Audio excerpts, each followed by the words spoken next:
Hello, Tyler. This is the story of Mr. Skinny. From Mrs. Not So Skinny. Mr. Skinny was extraordinarily thin.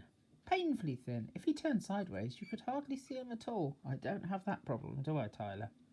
And what made it even worse was that he lived in a place called Fatland. Yes, Fatland. That's no good, is it? As you can very well imagine, everything and everybody in Fatland was as fat as could be. Not stout, fat. Fatland dogs were extremely fat. Well, that's a very fat dog, isn't it? Fatland worms were extraordinarily fat. Fatland birds were exceedingly fat. Do you think they can fly? And you should see a Fatland elephant. Phew! Look at that great big elephant. Little tiny trunk, little tiny legs. And there, in the middle of all this fatness, lived Mr. Skinny in the thinnest house you have ever seen.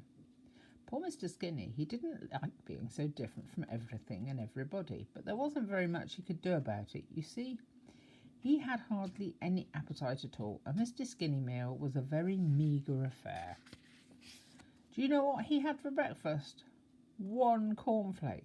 And for lunch, 1 baked bean. And for tea, nothing. And for supper, the world's smallest sausage.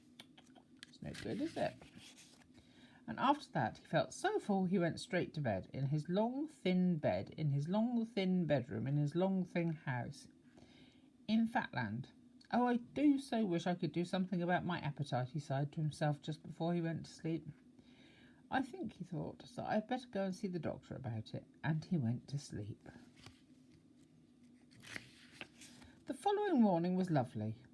A large fat sun shone down on the fat green trees and the fat yellow flowers, and through them walked Mr. Skinny on his way to see the doctor. Dr. Plump. Come in, he wheezed as Mr. Skinny knocked at his door. Sit down, he wheezed as Mr. Skinny entered. And what, he wheezed, putting his plump fingers together, seems to be the trouble? It's my appetite, explained Mr. Skinny. I'd like to be able to eat more so I can put on a little weight. Yes, you are rather, how shall I put it, thin, wheezed the doctor, looking at him over his glasses. I know, he continued. Let's start the treatment right now. He licked his lips. This very moment, he added. And he opened a drawer in his desk and took out an enormous cream cake. He put it on the desk in front of him and opened another drawer and took out 6 donuts and put them on the desk in front of him and opened another drawer and took out 12 currant buns and put them on the desk in front of him. 11's easy, explained.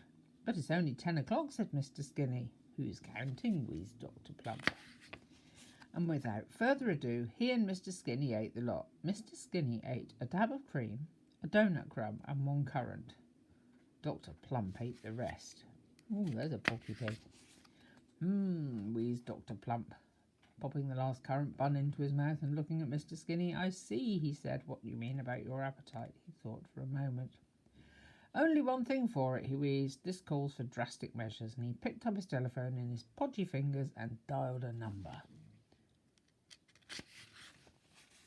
100 miles away, the telephone rang. Hello, said a voice. Do you know whose voice it was? Mr. Greedy speaking, said the voice. Mr. Greedy listened to what Dr. Plump had to say. You'd like a Mr. Skinny to come to stay, he said. To build up his appetite, he added. Delighted, he agreed. And so Mr. Skinny went to stay with Mr. Greedy. He stayed for a month, and during that time Mr. Greedy did manage to increase Mr. Skinny's appetite. And so, at the end of the month, Mr. Skinny returned home, happy. With a tummy. A tummy was something Mr. Skinny had always wanted. I never knew I had it in me, he chuckled to himself. He was feeling so proud of his tummy he decided to call in and see Dr. Plump on his way home. I say, wheezed Dr. Plump, looking him up and down, congratulations. Tell you what, he went on, this calls for a celebration. And he opened his desk drawer. Well, that was a good story, wasn't it, Tyler, Mr. Skinny? Right, who comes next? Mr. Mischief is next. So, it's time for bed again, isn't it? Never mind, eh? I love you heaps Never and mind. heaps and heaps. Love you too, Tyler. You've got to go sleep. Be good Do for Daddy. Big sleepings. Yes, sleep all the way till Tomorrow. school tomorrow. So you be good for Daddy and good at school. And work Tyler, hard. no. And I might have a surprise for you next time I see you. Night, night, darling. Night, night.